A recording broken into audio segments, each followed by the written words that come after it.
Alors Luc, dans la discussion de crise dans le vestiaire des Lions indomptables du Cameroun, est-ce que la solution était de laisser éclater cette affaire? Avant de parler, vraiment, je veux dire une chose.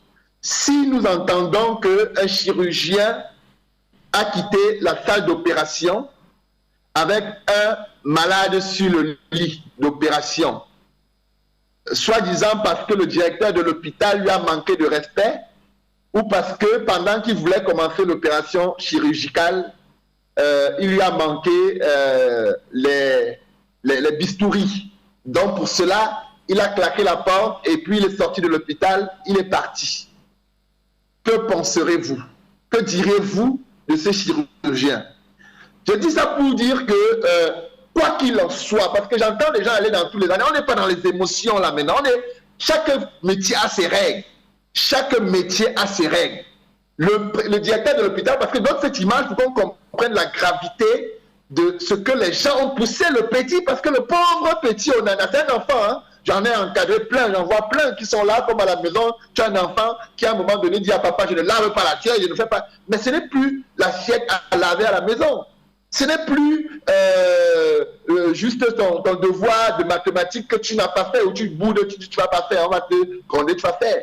Il s'agit de la Coupe du Monde, les amis.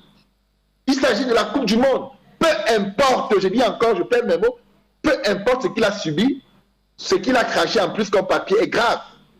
Ce n'est pas le rôle d'un joueur de dire règle les situations. Il est quoi? Il est médiateur. Il faut que les gens qui l'accompagnent sachent ce qu'on est en train de faire à l'enfant.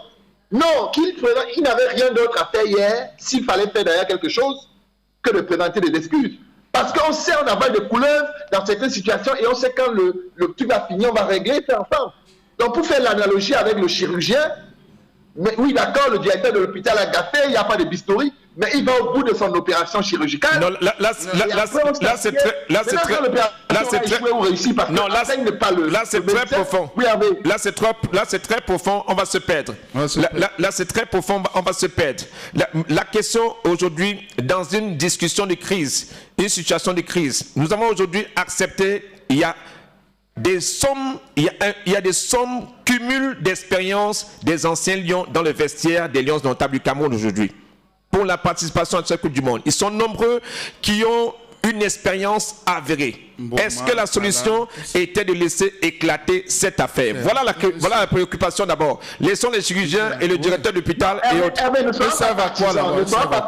Non, c'est pas d'émotion. Non, pas d'émotion, pas de parti pris. On va rester lucide. On va rester lucide. Est-ce que la solution était de laisser éclater l'affaire? Est-ce que la solution était de buter cette affaire au lieu de gérer cette affaire en interne dans le vestiaire? Absolument non, mais qui fait éclater l'affaire? Ce que je veux dire, on a écouté Alain Fabien hier. Et je pense qu'une des choses qui est importante, vous avez certainement d'autres infos, peut-être que vous ne diffusez pas exactement comme ce communiqué de André Onana, qui ne dit rien, qui dit tout et rien en même temps. Il nous parle d'une situation qu'il devait gérer, qu'il n'a pas pu gérer. Mais qu'il soit alors clair. Vous avez des infos dans la tanière et tout. Maintenant, qui fait exploser la chose?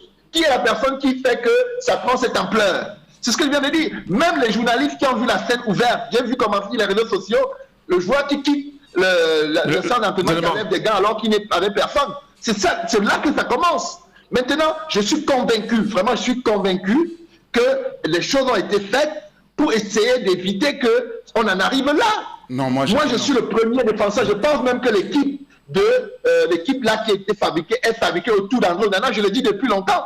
Je parle de la façon de jouer ainsi de suite. Luc, la lettre adressée au Milan, c'est pas la fédération. Pourquoi ça sort sur ça se retrouve sur les réseaux sociaux. Sur les réseaux sociaux, Luc. C'est une incongruité. Une autre étape. Non, c'est la même chose. C'est la même chose, Luc. C'est la même chose. C'est pour ça que vous êtes à une autre étape. Non, vous êtes à une autre étape. Ce que je suis en train de dire, non. Vous êtes à une autre étape. L'étape qui fait que la marmite explose, ce n'est pas les lettres qui sont faites. Je ne suis pas en train de dire que la fédération a fait tout parfaitement. Mais ce que je suis en train de dire, elle avait parlé de situation de crise. On n'est même pas en communication de crise. On est en guerre. Ce n'est plus la même chose. C'est-à-dire que la crise, c'est justement ce qui se passe dans le vestiaire, c'est ce que les gens s'appellent, ils discutent. Mais moi, ce que j'ai eu comme info, et quand il y a une intox, on peut penser à certains moments que la fédération est dans une posture de défense. Parce que je n'ai pas le sentiment que Rigaud, parce qu'il faut qu'on met aussi la communication à deux niveaux. Le premier niveau de communication, c'est le coach. C'est le coach. J'ai entendu même des gens dire que le team press fait quoi? Non, il faut qu'on sache aussi que le team press a son rôle et le team press est en réalité sous les ordres du coach. Il n'est pas le patron du coach. Et c'est le coach qui est le patron de la communication. Il y a un patron de l'encadrement, c'est le coach. Voilà, et jusqu'ici, Rigaud est correct sur sa communication. Rigaud a dit en conférence d'après-match qu'il a mis le gars de côté parce qu'il faut expliquer. C'est presque la même chose si on veut faire un comparatif avec ce qui s'est passé avec Constant et Choupo.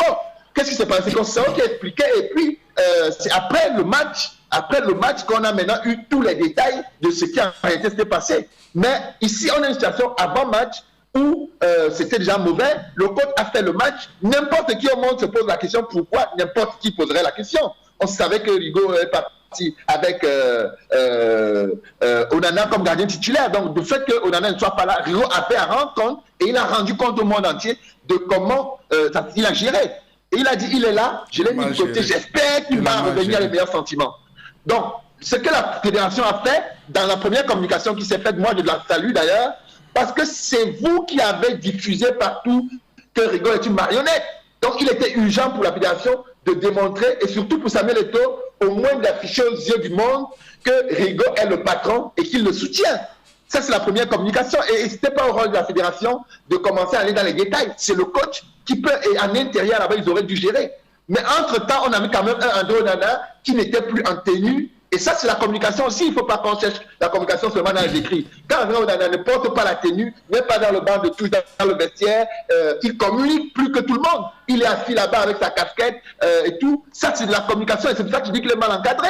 Choupo-Moting, dans le même temps, était quand même dans le vestiaire, était là, on sentait qu'il est frustré, mais il était dans la discipline. Non, pas dans la discipline en refusant de porter le maillot, Luc. Pas dans la discipline en refusant de porter le maillot, Luc. Non, moi je dis non, on va avancer, on va rester.